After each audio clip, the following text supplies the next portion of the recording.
आंधी तूफान थम चुका था और कुछ बच्चे, कुछ लड़के उस ग्राउंड में फैली हुई कंकड़, पत्थर और लकड़ियों के उड़े हुए टुकड़े साफ करने में लगे थे। एक बूढ़ा आदमी एक बेंच पर बैठा था और यह सब देख रहा था। उसने देखा कि सभी लड़के जूते पहने हुए हैं, लेकिन एक लड़का सिर्फ मोजे पहने हुए था और वो सफाई में लगा था। बूढ़े आदमी ने यह देखकर उस बच्चे को अपने पास बुलाया और पूछा, बेटा, तुमने जूते क्यों नहीं पहने? इस तरह तो तुम्हारे पैरों में भी चोट लगने का डर है। उसने कहा, बाबा, 2 हफ्ते पहले मेरे जूते खो गए। तब से मुझे इसी तरह रहना पड़ता है। मेरे पाँव भी छिल जाते हैं। मैं घर तक भी ऐसे ही जाता हूँ। बूढ़े आदमी ने कहा।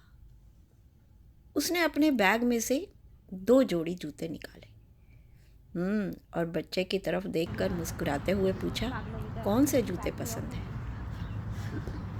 एक तो बिल्कुल नए चमकते हुए जूते थे, एक थोड़े पुराने सीले से थोड़े से मैले थे जूते। लड़के ने ध्यान से देखा। उसने कहा, यह पुराने वाले। बाबा ने हंसकर पूछा, क्यों भाई, ये नए जूते तुमने क्यों नहीं लिए?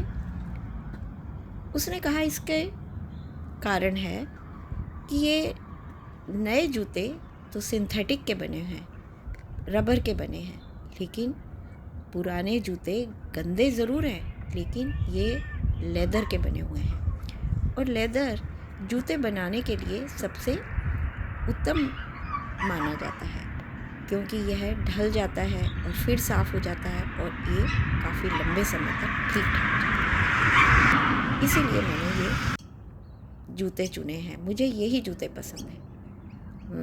बूढ़े ने कहा, चलो आज मैं तुम्हें एक ज़िंदगी का एक बहुत ही कीमती लेसन सिखाता हूँ, सबक सिखाता हूँ।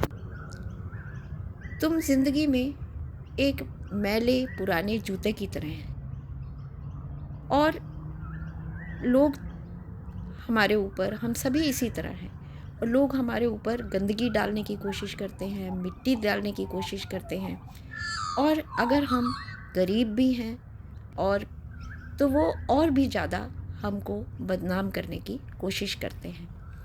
लेकिन ये बात हमेशा याद रखना कि कोई कितनी भी तुम पर मिट्टी डाले, तुम्हारी असली पर्सनैलिटी, तुम्हारे गुण कोई तुम्हारे ऊपर से नहीं हटा सकता, कोई उनको चुरा नहीं सकता।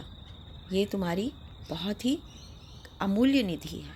इसको हमेशा बचाए रखना, मेहनत करे रखना। लेदर के जूते भी देखो काम में लगे रहते हैं और बरसों बरस ठीक रहते हैं।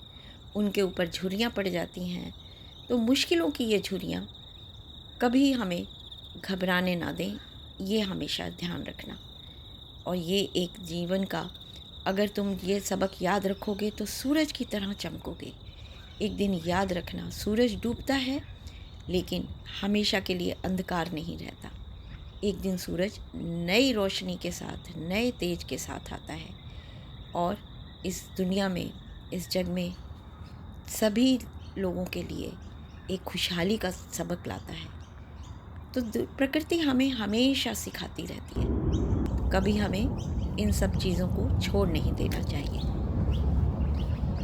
याद रखोगे ना ये सबक?